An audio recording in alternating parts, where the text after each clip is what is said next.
Hello, Mount Airy, and welcome to the January 4th, 2021 Town Council meeting. It's a pleasure to have you here, and I hope everybody had a happy New Year's Eve, and we look forward to a 2021 that is better than 2020. And I think it will be. So I'm really looking forward to having a productive. Hey, Tom. Hey, Larry. Yeah, go ahead.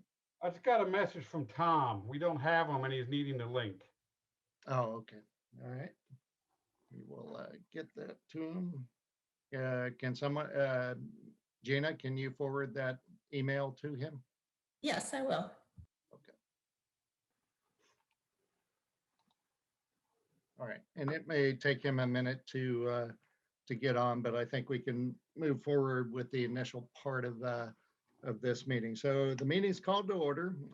It is January 4th, 2021. And we're going to start by doing the Pledge of Allegiance. There's a small flag back behind me, or Gina may pop one up on the screen. So please stand up and join me. I pledge allegiance to the flag of the United States of America and to the republic for which it stands, one nation, under God, indivisible, with liberty and justice for all.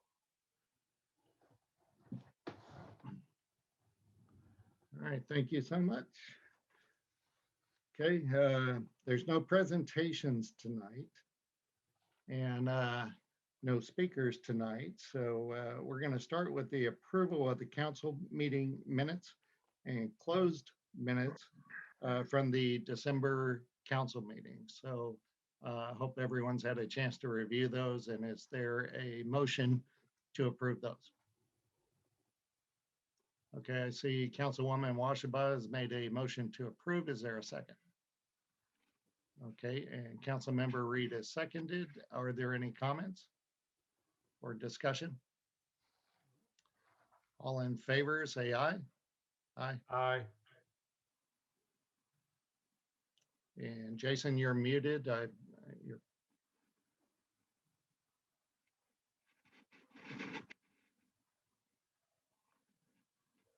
Councilmember Poirier. I lost video of him. Okay, he's bouncing around my screen. Jason, can you hear us?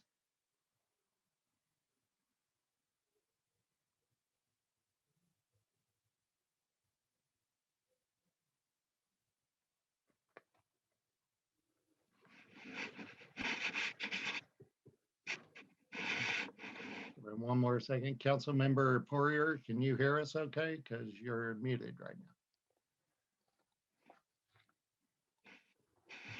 now. Oh, there you are. Sorry, I'm also on babysitting duty as well, so that's why. Okay, all right. We made a motion on the minutes. They were seconded. That's fine. That's fine. All right, and we see our Tom McCurran has joined us. Hello. Happy New Year. So, okay, next on the agenda is the police report from Chief Reitz. I believe I saw him on here as well. I'm here, Larry. Okay. Good evening. Happy New Year. Happy New Year. Start off with the Chief's report for the month of December. Trainings and meetings. Lieutenant Snyder completed his drug recognition expert training and final exam, and is now a certified drug recognition expert. In this way, the department successful detection and prosecution of individuals operating vehicles under the influence of drugs. Corporal Brooks attended level 2 accident reconstruction school at the Baltimore County Police Department in Dundalk, Maryland. As far as community outreach, just to let everybody know, the police department still continues to work on a modified status with the civilian employees due to COVID-19. Majority of the work is being handled by telework. Civilian employees spend a maximum of 2 days a week at the station, and their shifts are staggered so they don't have interaction with one another. And the lobby's closed to the public, but we also have the phone number to the Emergency Communications Center posted on the door for people to call. And it's also posted on our website and everything, so people can get a hold of us. The police officers are still on duty for the bulk of the time.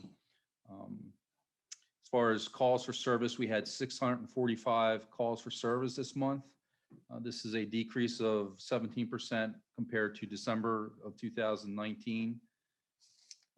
As far as Part 1 crimes, the police department handled 12 Part 1 crimes this December. That is an 11% decrease compared to November and a 6% decrease compared to December 2019. As far as Part 2 crimes, we handled 16 Part 2 crimes.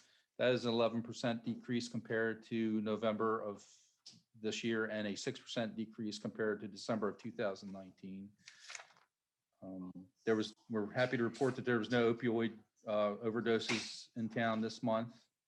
Let me get into the traffic and criminal arrest statistics for the department. We handled 84 Part 1 offenses this year in town. For traffic arrest or traffic information, we had 31 citations issued, 50 warnings, 14 equipment repair orders. We made 3 DUI arrests, and we had 3 other traffic arrests with a total of 62 traffic stops. During the month, we made 2 criminal arrests and handled 61 reports. And that's the report for the month. Does anybody have any questions? I was going to make a comment. First of all, this is a really good report because it wraps up all of 2020 and compares it to 2019. So it's I appreciate you putting the trends in there. The only question that I had was it looks like some of the class or the Part 1 offenses are theft from areas like Brittany Manor where construction's going on and stuff. And my question is, I'm asking a kind of a trending question. When a new construction site is put up or where there's a lot of construction going on, or maybe on Rising Ridge Road where there's industrial, does that require more police coverage than you would normally anticipate? Is there a significant problem with materials being stolen from construction sites? As far as a trend in town, no, I don't think it's a trend. This was kind of an unusual case. But yes, a lot of problems. You have a lot of construction material that's left there unattended, and the officers do patrol those areas quite frequently as well. But sometimes it's just the luck of the draw, really. We don't have any particular noticeable crime pattern that's developed in areas where there's construction ongoing. Okay, all right, thank you. Did anyone else have questions or comments? All right, thanks so much, Chief. Thank you. Have a good evening. Okay. All right, next is the Mount Airy Volunteer Fire Company report, and we have Bruce Walls here to give us that report. Thank you. Incident report for December. Rescue calls, we had 80 in Carroll, 37 in Frederick, 12 in Howard, and 5 in Montgomery, for a total of 134 rescue calls for service. Fire, we had 8 in Carroll, 7 in Frederick, 3 in Howard, 1 in Montgomery, for a total of 19, which resulted in 88 calls for service in Carroll, 44 in Frederick, 15 in Howard, 6 in Montgomery, for 153 calls for service. For the year 2020, we had a total of 679 fire calls that we responded to and 1,530 EMS calls. So it was a pretty active year for us. We do have some change in leadership in the fire company. Dan Caola will remain as president, but Kenny Stahl is back in as fire chief. He had been out for 2 years while Jeff Lohman was holding that position, and Jeff has decided not to seek re-election, so Kenny Stahl now is our fire chief. The station status is we've gone a little higher level of lockdown with the surge of COVID going on. So if you need to go to the firehouse for any reason, please call and make arrangements because there's a sign-in process and a health questionnaire that's required anytime you go in or out of the fire hall. So we'll accommodate citizens as much as possible, but we do have a higher level of lockdown at the station. Truck 1 has returned from having its equipment mounted, so it's now back in the station. We're looking for sometime in February for that to go in service. The personnel will be working with it and going in driver's training and also operational training. So you may see it around town being driven or at different locations, practicing with ladders and things. So we're really excited about that. And we're hoping to get that in service as soon as possible. That'll be a big asset for our community. And again, we thank the town for their support in our purchasing that piece of equipment. That concludes what I have as far as the fire department, but if I may just quickly put on my Board of Election Supervisors hat, the mayor will be recommending the reappointment of the members of the commission. And so we're looking forward to that. We have a Zoom meeting scheduled for next Wednesday evening to begin talking about the election, and it will be coming up before you know it on May 3rd.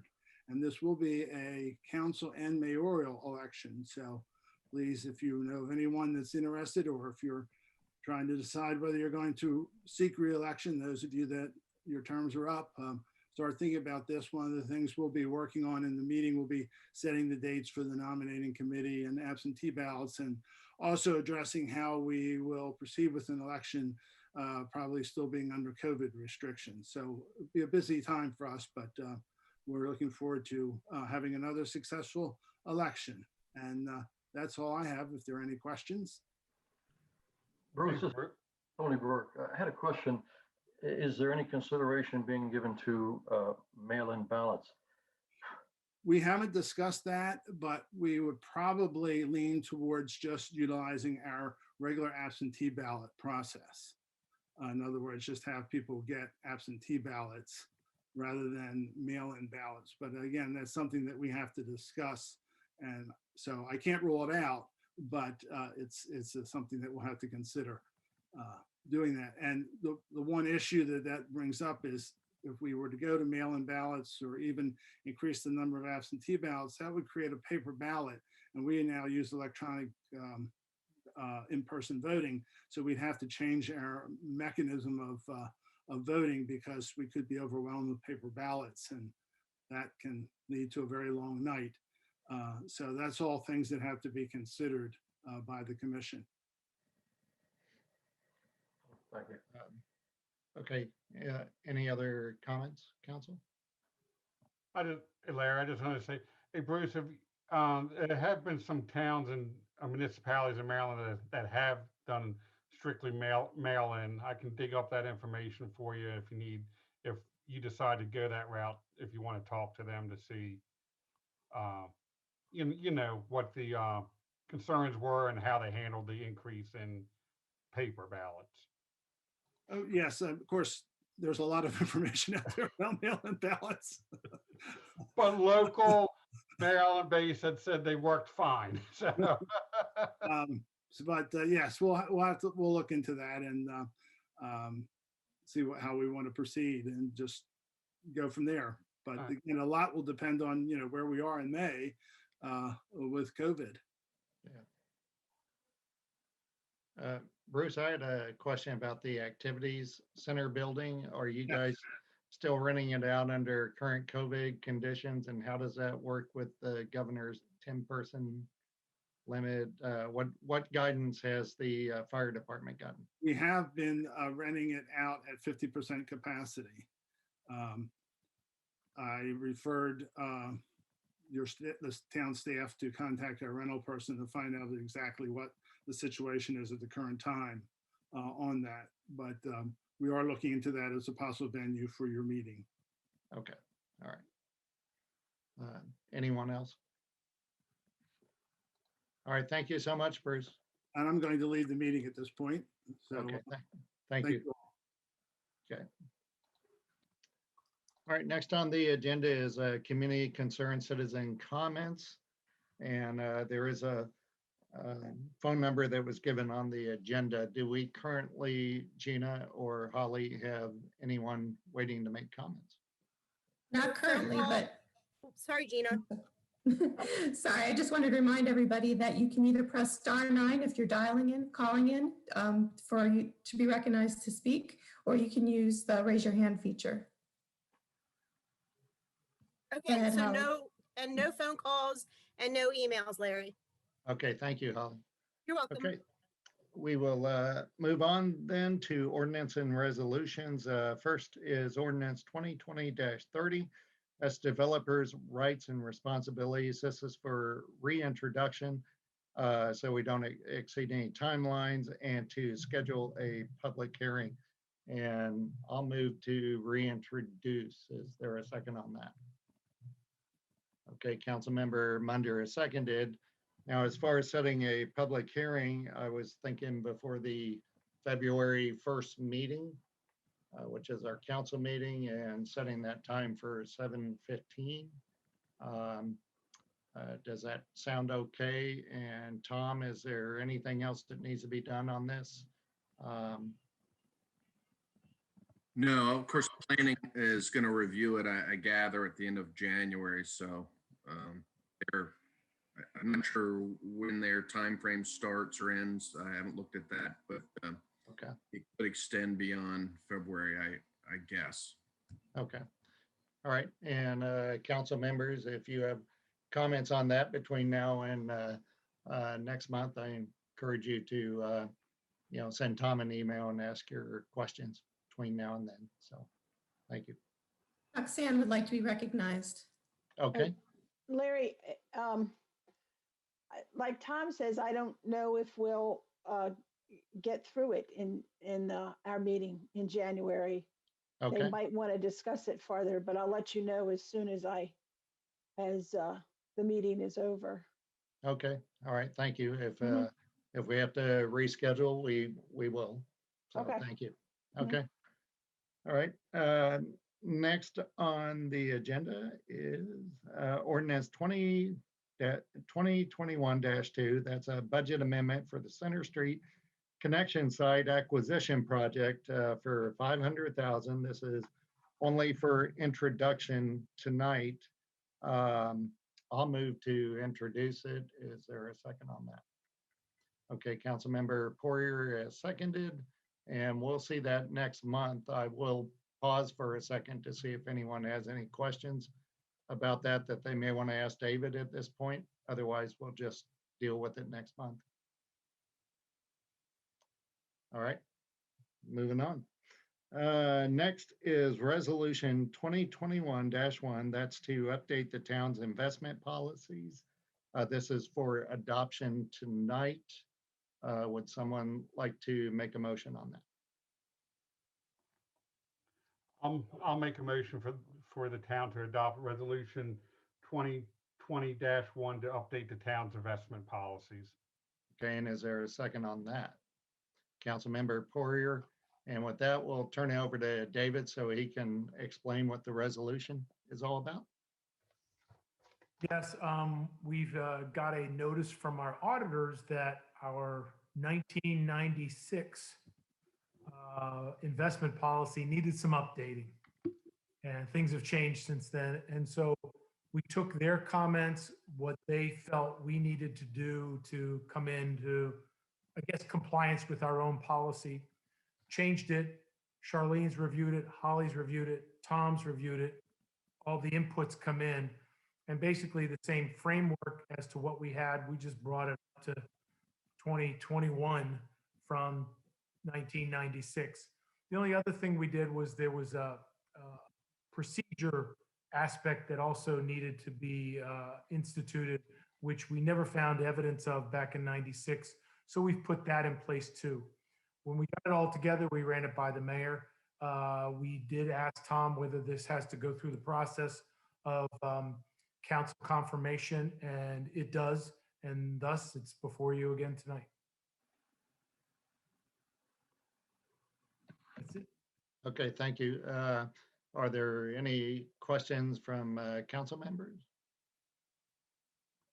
And I thought it's on email. Carl, did you find a typo in there somewhere? Yes, I did find a typo. David corrected it, so I was going to say thank you for David to listening to my concerns and taking care of it also.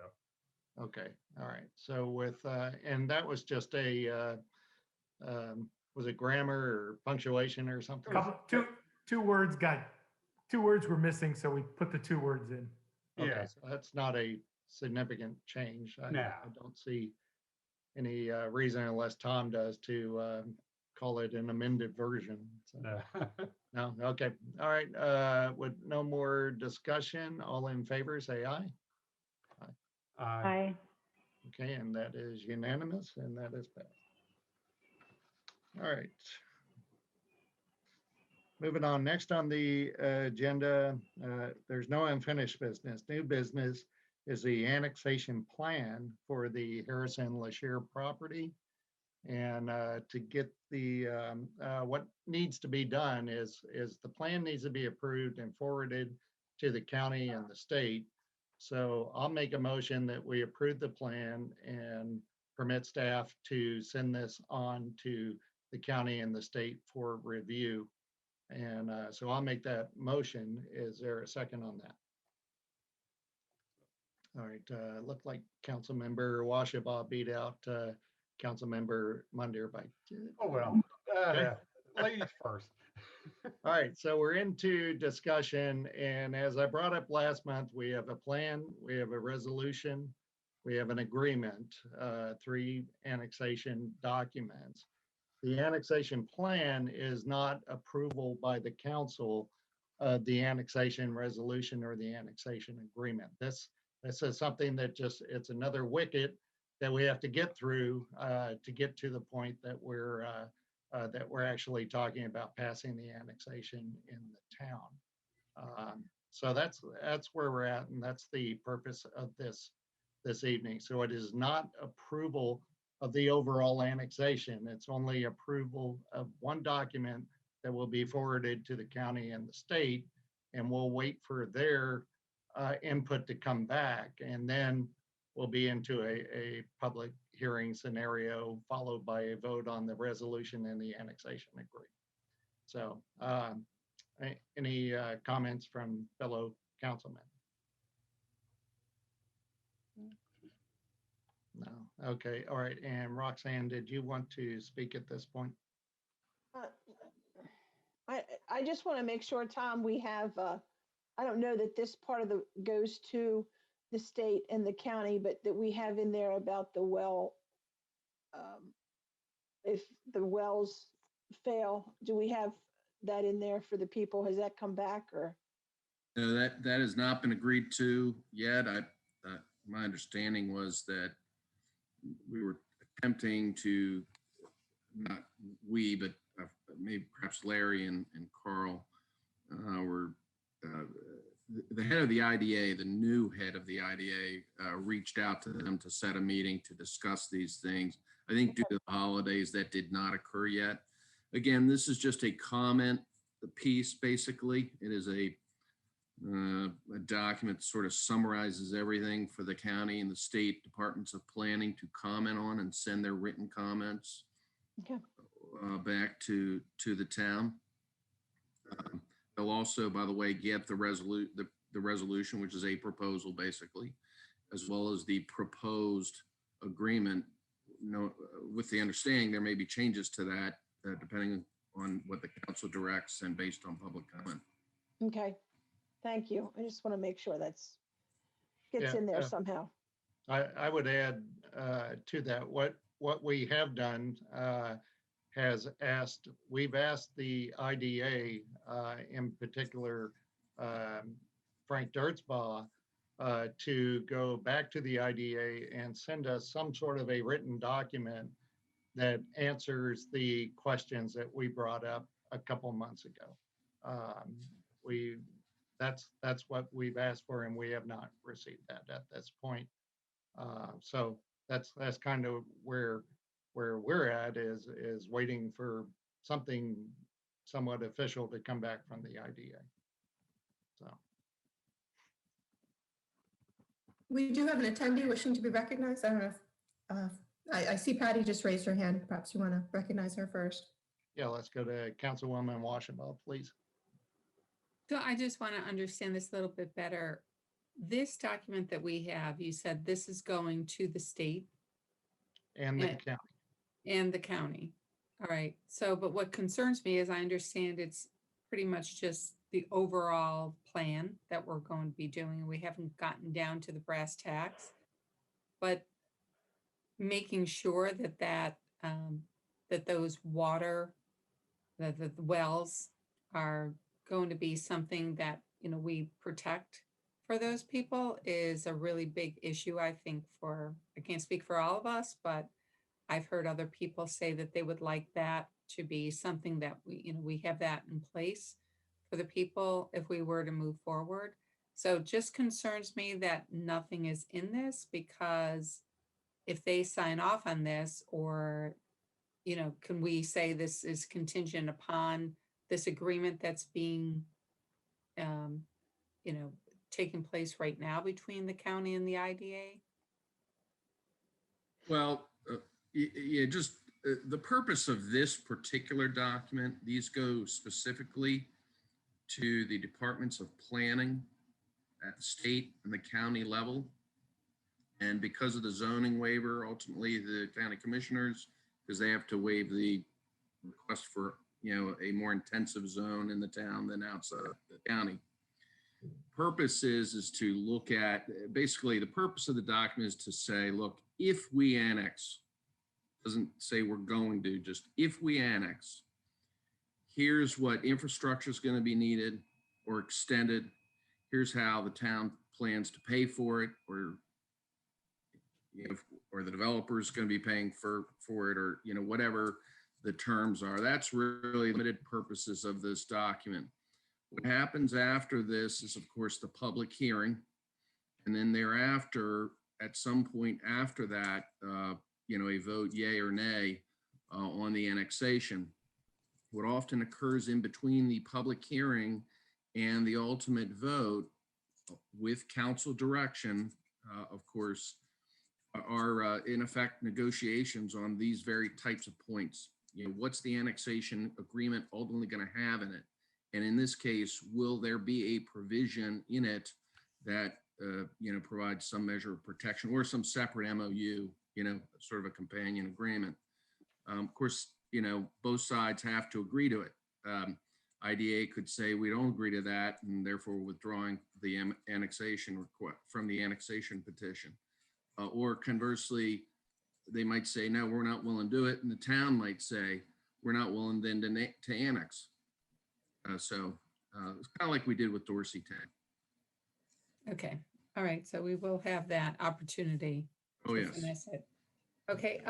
Now I just saw a couple areas. I don't know if this is a typo or not. It seemed to be a typo to me on page 3 and page 5. On page 3, under Article 4, where it talks about the sewer supply, on the first line, it says the IDA. I think it should be the IDA is responsible for design. Is that a correct statement, or am I reading it incorrectly? John, do you have that in front of you? I do. It could be is, or it could be the annexation plan would be the responsibility, or is responsible for design and construction of sewer systems on the office park parcel and office park and parcel A, including under the road, under and across Route 27. So that is correct. Is would be correct. Okay. I and agree, then it's a I typo. believe the same thing would be on page 5, under Article 3 sewer. It should read, see above, the annexation of this parcel would affect the town sewer capacity. The IDA is responsible for design. Correct. So, okay, great, thank you. Make that correct.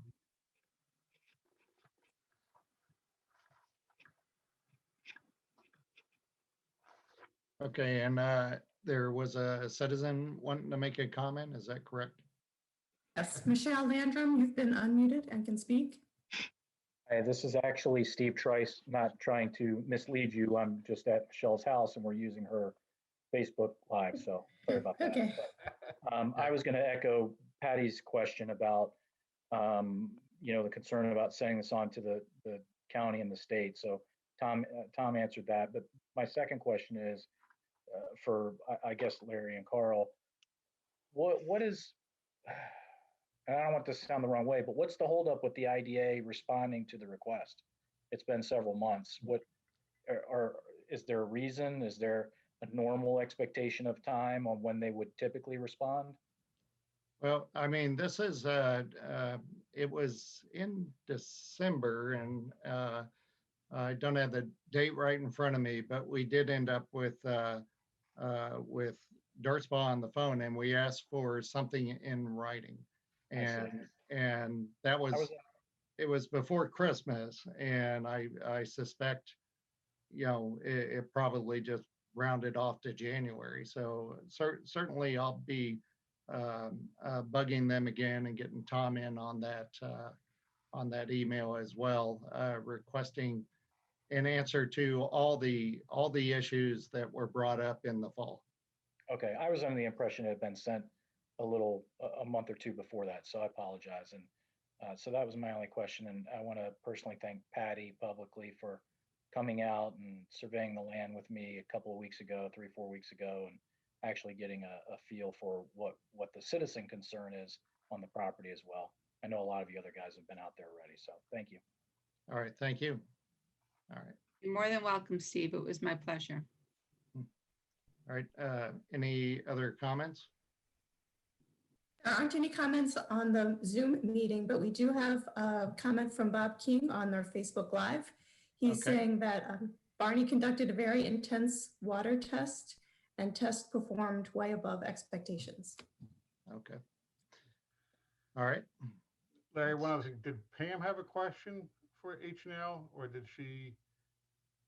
No, it was more of just a statement. Obviously protecting the wells is very important, but I think I wanted clarification for the purpose of what we're doing today. It's a little premature to have that conversation, correct, Larry? Personally, I think I don't think it's part of the annexation plan, but I do believe that that we need to follow up with the IDA and keep this going so that we have answers in front of the public hearing, so that we don't have a public hearing and still have these questions lying out there. Right. And I don't, the answer will either be favorable or it won't be. And, we just need to have those cards on the table by the time we get to a public hearing, in my opinion. Tom, is that reasonable? Yes. Yep. Okay. All right. Okay. We do have a comment in the chat from Diane saying the IDA talked about this request in their October-November meeting. Okay. All right. Okay. We don't have something in writing right now, and that's what I'm pressing for is something in writing. So, okay. So as for the annexation plan, if everybody's ready, I think we are, we'll vote on that motion to accept the plan and forward it to the county and the state. All in favor, say aye. Aye. Aye. Aye. Opposed? Okay, looks like we're all in favor of that. So this document will move on. And second thing I'd like to do this evening is go ahead and tentatively set that date so that we have something to anticipate. And with the state is a 30-day requirement and the county is a 30-day, but they request an extra 30 days. So 60 days on them. So I was looking at the week of March 22nd to March 26th. And it sounds like the Wednesday during that week is not a player, but the Monday, Tuesday, or the Thursday, Friday are available just to keep us off of keep I was thinking Tuesday, the 23rd. How does that feel to everyone? Got one thumbs up. We'll go with the thumbs up vote. Okay. Yeah. All right. So we'll go ahead and set that for the 23rd. And of course, we're going to be looking at COVID and trying to make sure I'd much rather do this in person than do it online. I think that would be more favorable to everyone. So we'll keep an eye on COVID restrictions and see if we can get the activities building and have enough capacity to get people in there or have people cycle in and out as we need to. So that's my thought process moving forward on this. Does anyone have any better idea? No, but Larry, is it 7 or 7:30? What works better for everyone? I can do either. Anytime is fine. Anytime. Okay, Yeah. let's say 7:30. Okay, that'll give everyone a little bit of extra time to get there.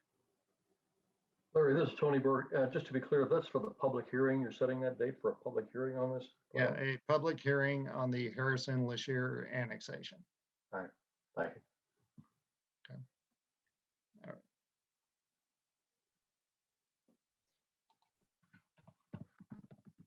Okay. All right. Tom, would you agree that we've satisfied all the business we need to on that? Yes. Okay. All right. Next on the agenda is the basic engineering consulting services recommendation for approval. And Barney has that one. So we'll let him give us information on that, and then we'll make a motion on it after he tells us what we're up to. After every 5 years, we using a consultant for basic engineering services, we have to rebid. Barney, we're having a little bit of trouble hearing you. So could you get closer or speak up, please?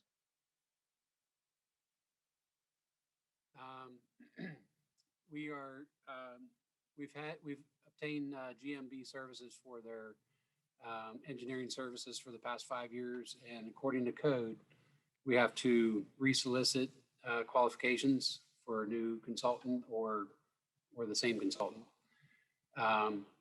So we did that, and we received a lot of interest. We had 10 consultants that were interested in doing our engineering services.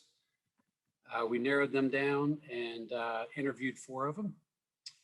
And as part of their bid package, they were to provide a scope methodology for designing the roundabout. Because Chick-fil-A had just been approved, we decided to use that project in conjunction with the engineering qualifications and put a package out there. So we received 4, as far as the interviews, they came in, they presented their methodology on that roundabout. They were all very good. We found AMT had a best methodology, and they can handle all of our services except for water and sewer treatment. And so we were recommending AMT to do everything but the treatment and retain RK&K, which we had 5 years ago, to do the engineering, water and sewer engineering. The reason we chose the roundabout project again is because Chick-fil-A was just recently approved their site plan. They are planning to start in April, be done by the end of the year. As part of their plan, they're going to be eliminating the left turn movement from Ridgeside Drive onto Main Street. That's going to send everybody up the hill. And That's basically phase one of the ultimate plan, where phase two would be to put the circle in. But part of phase one, they would loop around, go up the hill, loop around to Ridgeville, East Ridgeville, make a right, come down to 27, so they can get back to where they want to go. Again, it's kind of like a roundabout way to go. So we're trying to make it, the circle or the roundabout would make it easier for them to get back to 27 and Route 70. This proposal's in front of you, along with the recommendations for the engineering firms. AMT was not the cheapest, but they were one of the lower ones as far as cost goes, but again, their qualifications and their methodology, we found second to none. So we were recommending the proposal in the amount of $190,000 to AMT.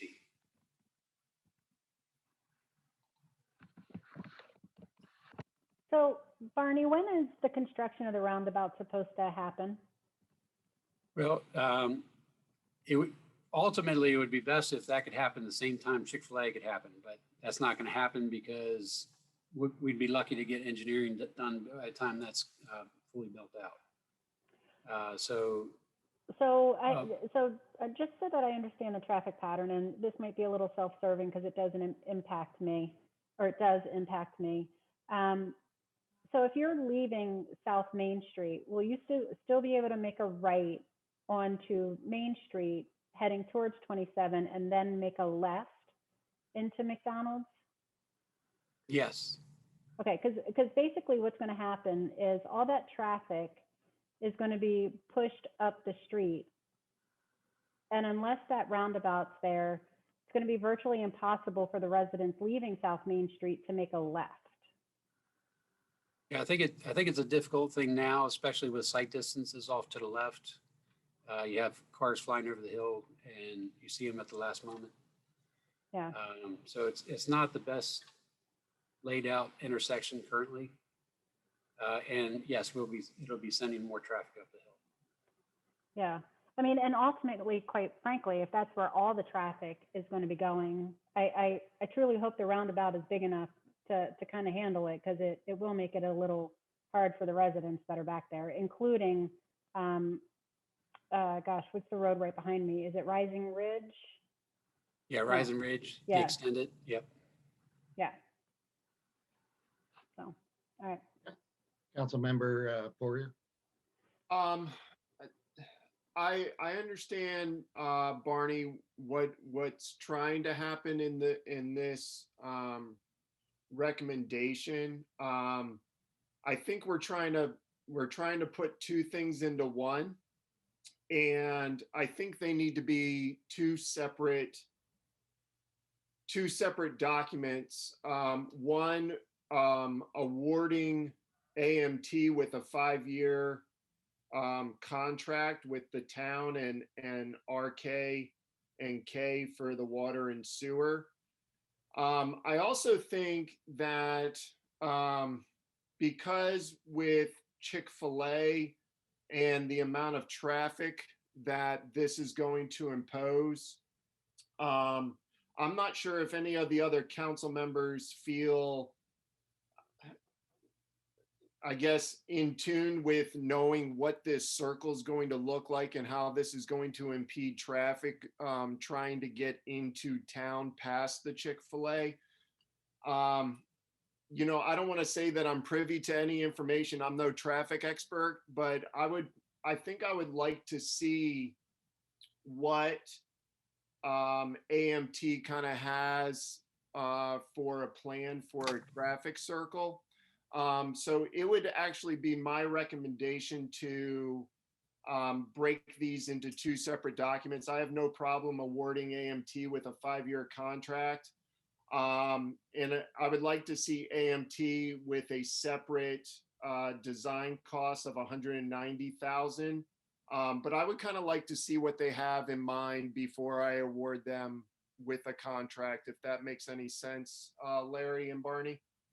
Yeah, so the basic engineering services is scope A, and Skokie is the roundabout for the 190,000.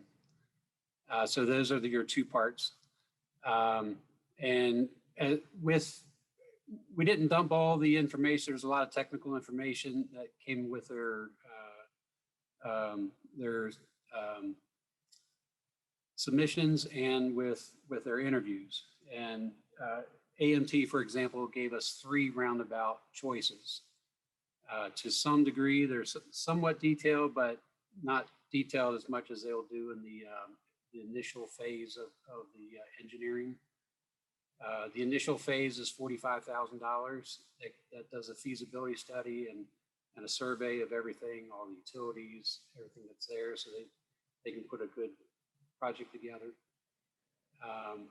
They don't necessarily have all that information, so to share those circles with you, those layouts, again, they're still a little premature to put out there, but we can certainly share them with you if that would help. I would like to get information from maybe some of my fellow council members. Do you guys feel like, I don't know, this is such a big project? I mean, Yeah, I'll go real quick here. Jason, I think you're correct in breaking this into 2 parts, and that's kind of why I didn't want to make a motion until we at least went around the room and talked about this. But I think you're on track. I like the way you're thinking about breaking it apart and potentially even asking Barney to come back next month with a little more information about what we're talking about. Because when I saw this document, it's the first time I really heard about a roundabout and then saw a price tag to it that's significant. And I think before expending that sort of money, we need to have a little more idea what we're spending it on. Councilwoman Washabaugh, you had a comment?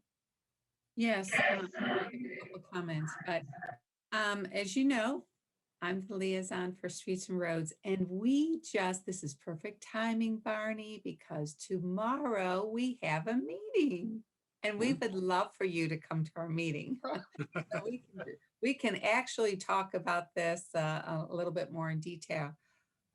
But I have a few concerns. One is, I know that we discussed the roundabout, but the last time I discussed this, I believe with you and John, I was under the impression that we weren't moving forward for a while because of the cost, and that we still don't know what's going to be happening with the Basel property.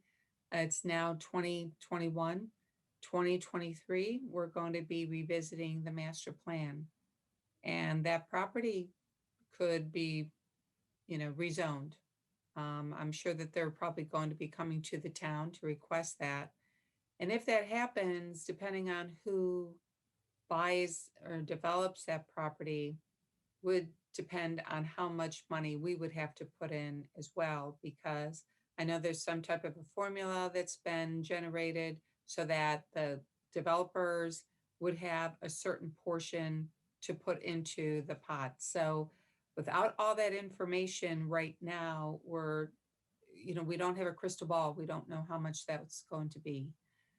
So I'm a little reluctant to move forward, especially right now during a pandemic. As much as, it may be beneficial in the long run, I think we have to sort of take baby steps here. But I would very much appreciate it if you could attend our meeting tomorrow night and do a presentation for us, because I think we've talked about it, but we haven't seen anything. We didn't have really any numbers to go with. So I would also I also agree with what Jason said. I would like to break it into 2 parts and maybe just take little baby steps along the way. But I think it would be very helpful to have you at our meeting tomorrow night. It starts at 7:00. Okay, I could do that. I just have one more follow-up to Patty. So I would say that the circle is needed regardless if Chick-fil-A was coming or not. That's my personal opinion. Obviously, I live over there. I live through that intersection surprisingly every day. But what I would like to see, I never really kind of understood the traffic pattern that was being created as a result of the Chick-fil-A. And I just want to make sure that the traffic circle that hopefully potentially goes in there is one large enough and engineered in a way that it would sort of limit the impact or be able to handle the amount of traffic that it's going to get. I do think the circle is needed, but with that, Patty, and this is just kind of a follow-up to you, I'm not sure that the Voslo property really affects that circle because that development would happen closer down to 27. I think the intersection that would be more impacted would actually be the new traffic pattern being created by Chick-fil-A closer to 27, not at the top of the hill. So again, I think the circle is needed. Well, I think, you know, it has been reviewed, but like the highlight or the overview of that roundabout has been discussed. But we really need to get down into the particulars, but we're talking about a lot of money. And for one, I understand that. I've tried making that left-hand turn out of extended South Main, and you know, you're taking your life in your hands, especially when it's very, very busy. So, you know, that's why we even began discussing that option. But at this point, it's, I think, a little bit premature. I don't think just because Chick-fil-A is coming into town, it's going to readily substantiate putting a roundabout there, because not everybody is going to be making a left out of Chick-fil-A and making the right on South Main Street. A lot of people are going to be making a right and going up to the intersection by Walmart and making the right to get to 27 that way. And the same with McDonald's. Not everybody's making a right. A lot of people are making a left and going up to Ridgeville. So it's, you know, I think we need to look at everything before we decide that that's the actual remedy to the problem. There is going to be traffic issues. I have a lot of reservations. I've had reservations from the beginning, but I don't think at this point we need to put the roundabout there at this moment before Chick-fil-A goes in, due to money. You know, I think it's going to be very expensive.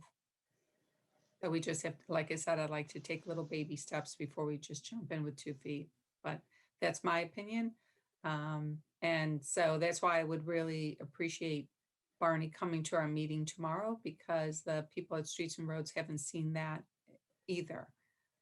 As far as, you know, what type of roundabout we're looking at, what are the costs, what is the traffic that we think is going to be generated from Chick-fil-A? How is that going to be the actual thing that will remedy that problem? If not, are there any other options that we have in front of us? So I just think rather than run into this particular option, I think we need to just step back a little bit and look at everything a little bit more closely. Okay, let me, Councilmember Munder, I think you're the only one who hasn't chimed in yet. Well, I agree with everything that was said here, particularly what Jason brought up about splitting this into a 2-part award. I don't have a problem, as I mentioned to Barney earlier in some emails, when most of these questions I brought up with him in some email exchanges, that I would prefer the breakup of awarding the contract now, and then, as he suggested, maybe just a 45,000 for, say, scope A, I believe, or the preliminary study, and then come back and agree with the larger portion of the award next month or March. Because as Patty has suggested, the total cost of this is a pretty substantial price tag. So I would like to see what's being offered before we jump in here also. So, Okay. as Patty said, baby steps. I think so I think what Councilman Poirier was suggesting was to approve AMT and RK and K as our engineering consultants. Yeah. And Carl, you added in there splitting up the roundabout. Is that something you would want to discuss next month? Because personally, I'd like to see Barney, even though, I know sometimes you put a diagram up and everybody just, locks in on it and says that's the way it's going to be.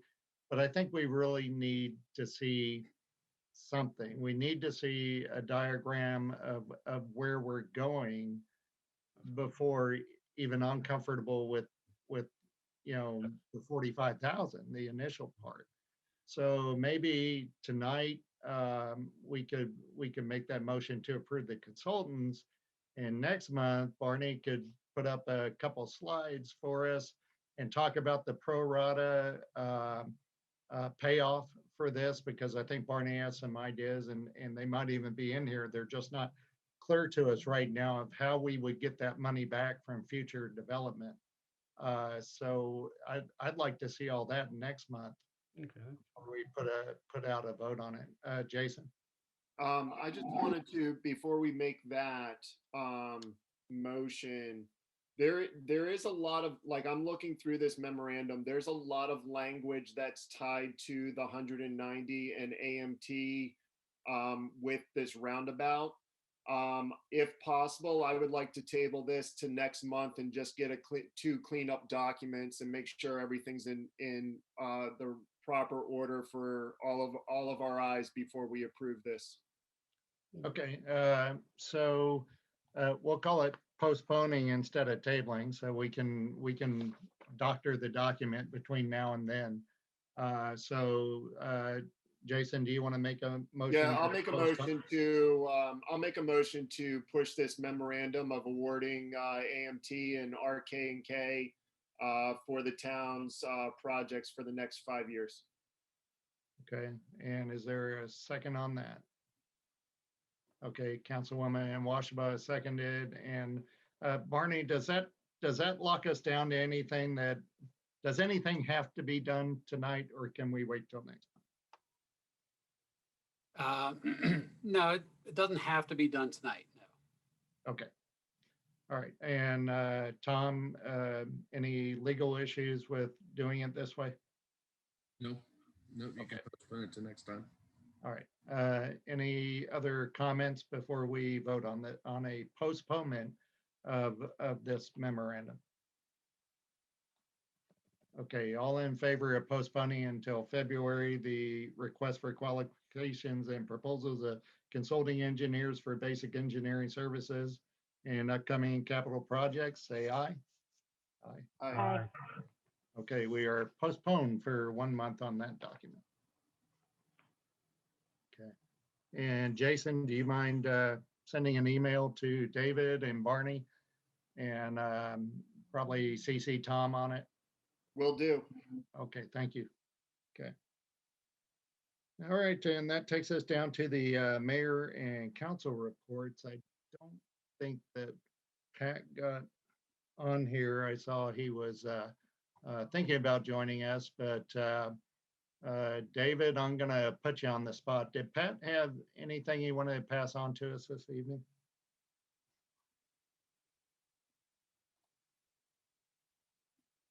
Yeah, one of the things the mayor wanted to mention, and I'll mention it for him, is that he's asked the staff to engage and discuss with Mr. Burke of the messenger, a means by which we can work together to put some feature, for lack of a better term, articles into the messenger. These are the type of articles that we may see a need for, and I'll use an example, our upcoming loan program for the businesses.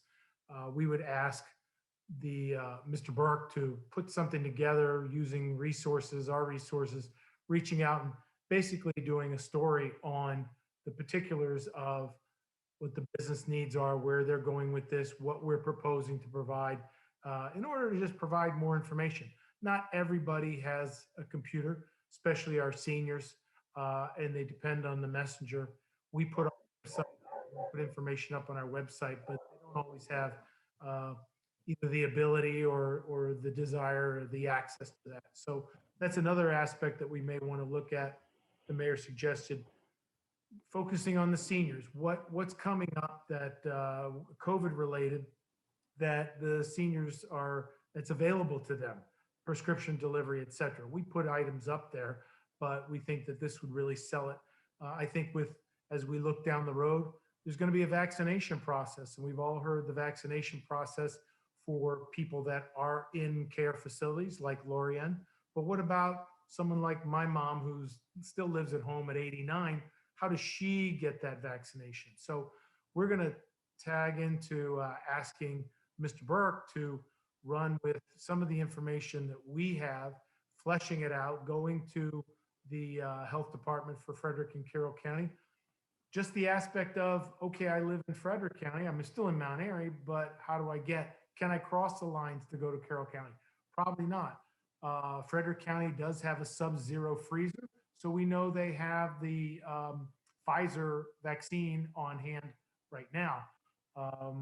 It'll be the Moderna, it looks like, from Carroll County if they don't have the sub-zero. So all those little details that may get lost on our website that we'd like to get out there. The mayor's idea is that we work in conjunction with Mr. Burke and the messenger and ask him to provide the background and the deep depth of the information that we may have to put it into his own writing style. We're not going to dictate what he writes or how he writes it. But in order to put it out there for the readers so that they can be better informed and we would almost seed some of the things that we think are important that we can touch on, but we just can't really get into all of the details. So the mayor is working. We met today or Zoomed today and talked to Mr. Burke about that. And we're going to report back to the mayor of how this is coming about. But right now we're focusing on the COVID related because it's very important.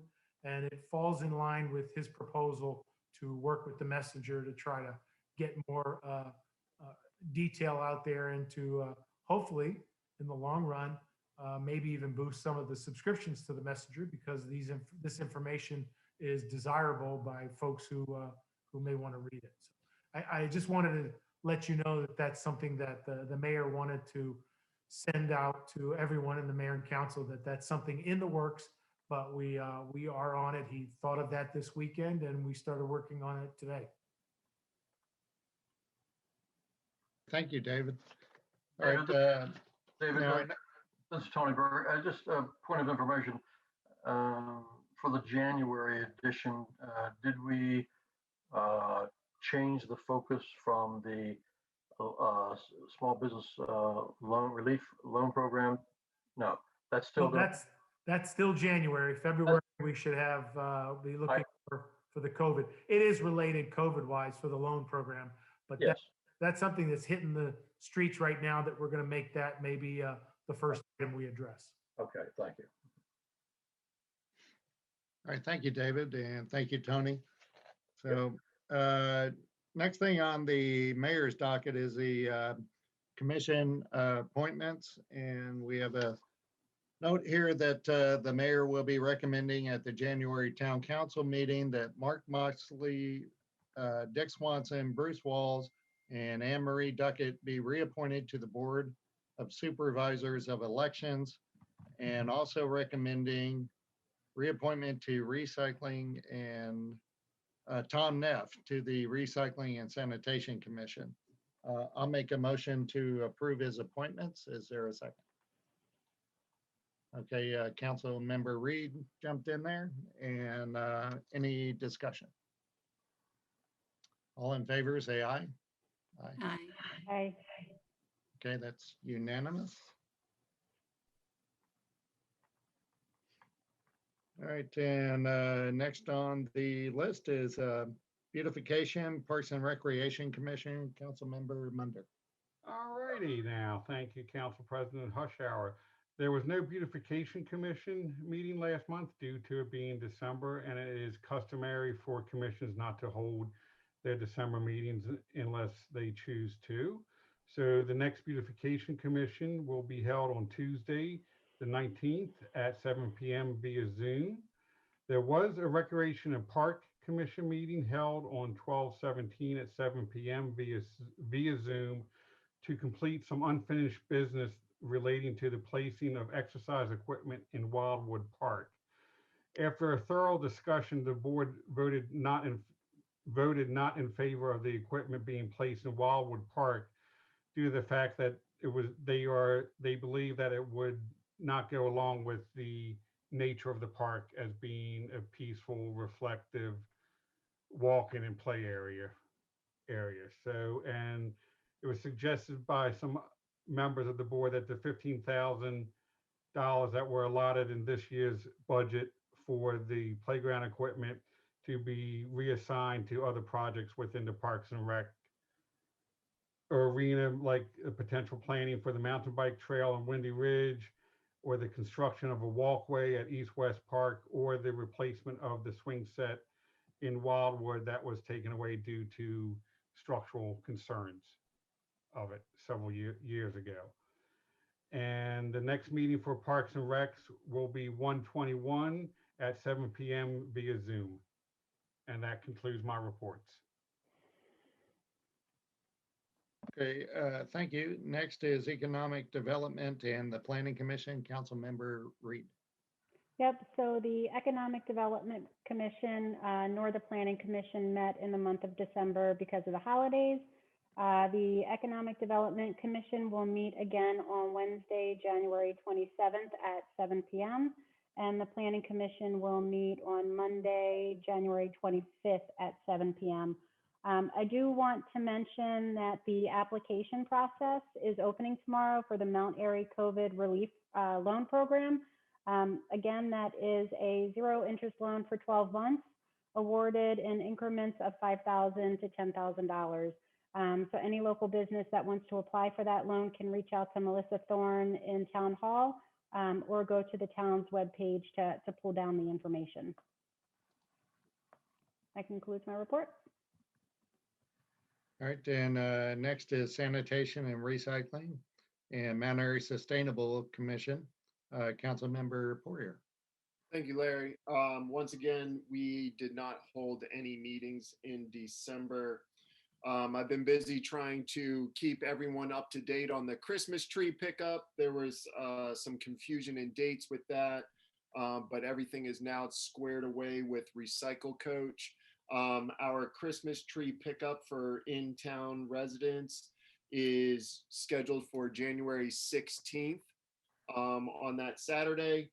My next meeting will be on the 20th for Recycling and Sanitation at 7 p.m.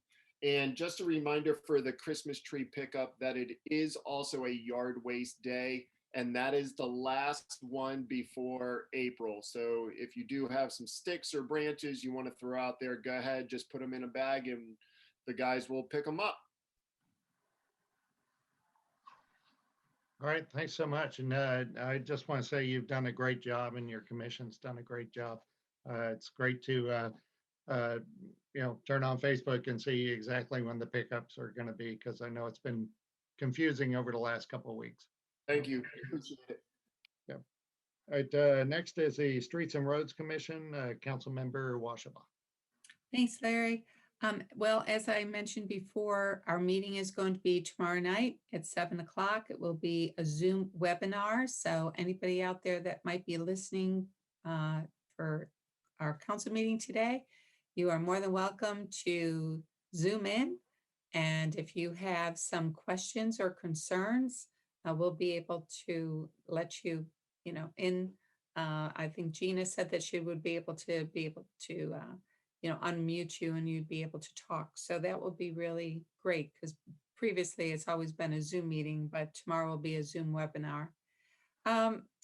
And since I don't have a lot to talk about for the streets and roads, I do have something to talk about, which I'm very excited about. And that is we will be reopening the the banners for the heroes. And so I know we have about 5 people right now that are on a waiting list. For anybody else that's interested, please contact the town, or you can be watching on the website. We will be having some information. We're going to be having a meeting very shortly to figure out when exactly the exact date is that we would open it up. but we were trying to aim for maybe the middle of January.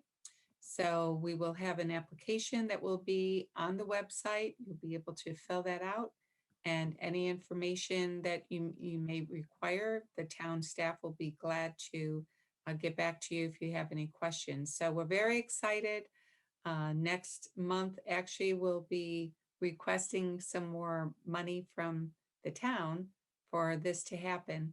But I'm really excited because we've had such a good response and there were so many people that wanted to partake in it. So the program will be opening up shortly and we'll be able to hopefully get the banners back and installed prior to Memorial Day. So that's what I have to say, and that's all I have. All right.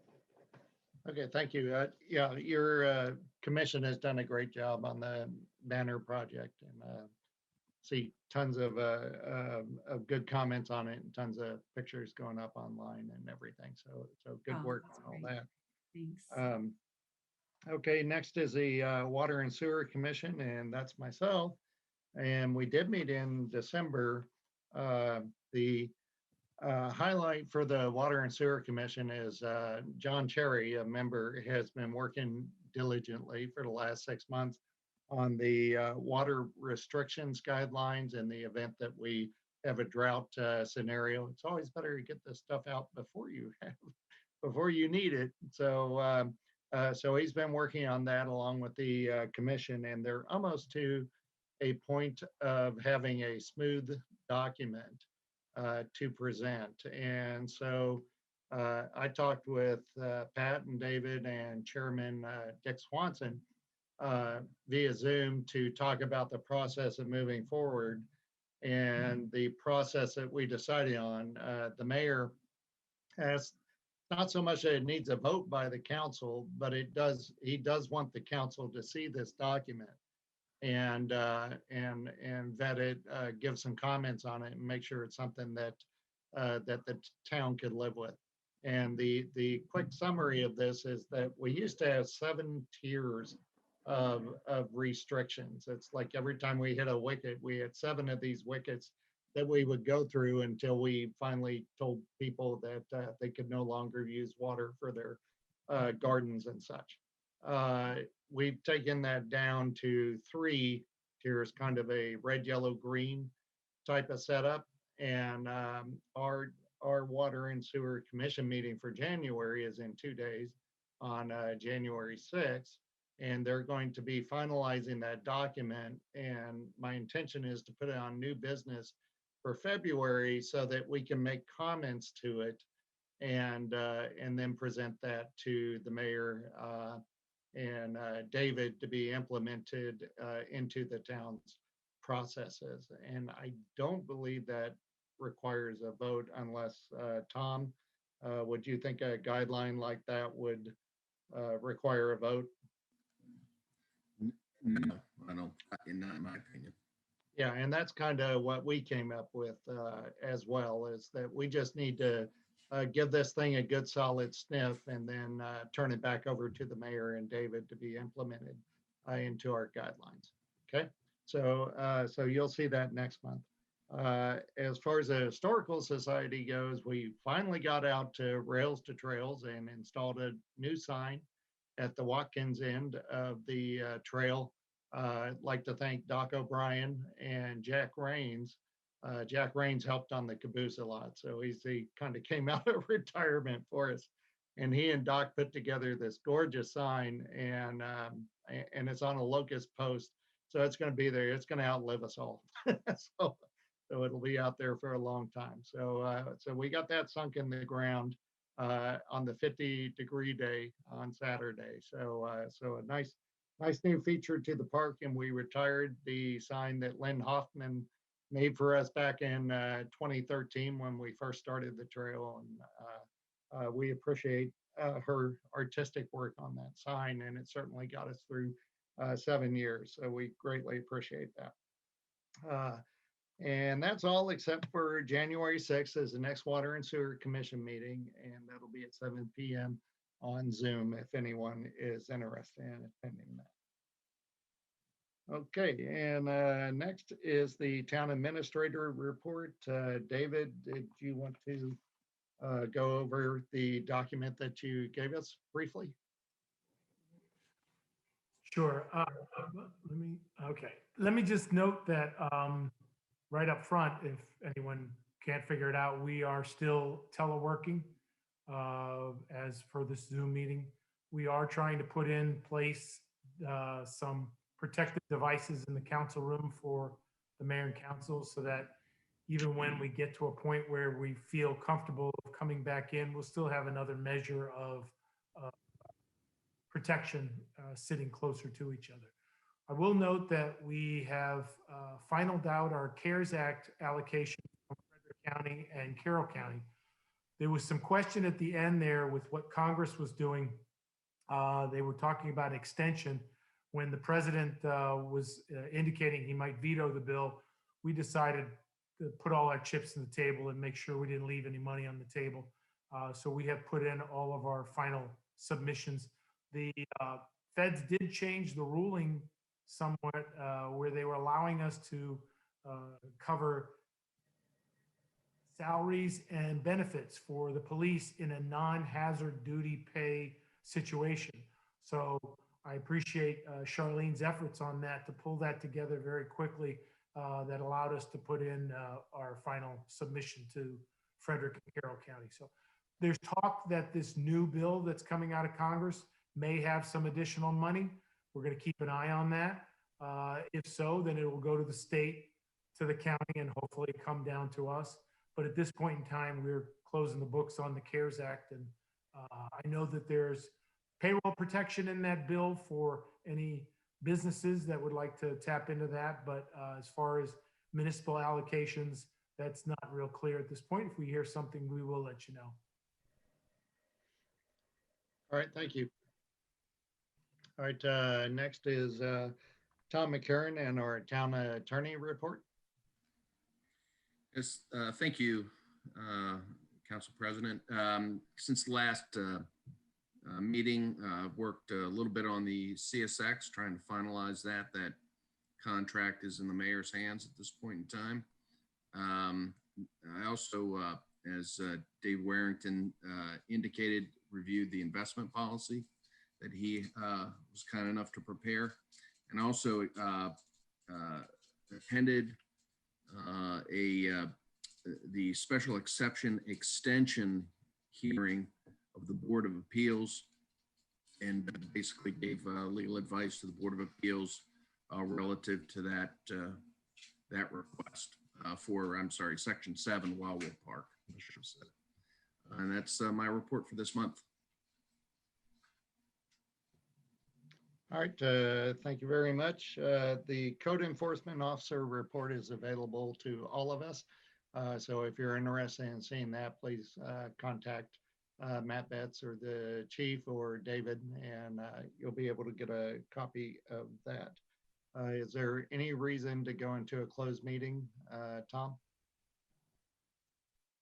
Okay, without that, I think we're ready to adjourn. I'll say it slowly in case somebody speaks up real quick. All right, sounds good. I'll make a motion to adjourn. Is there a second on that? All right, we will roll call this one. Councilmember Reed. Aye. And Councilmember Munder. Aye. Councilmember Washima. Aye. Councilmember Poirier. Aye. And I am an aye as well. So we will see you in February. Again, Happy New Year to everyone. And I hope 2021 treats you well. Thank you. Here, everybody.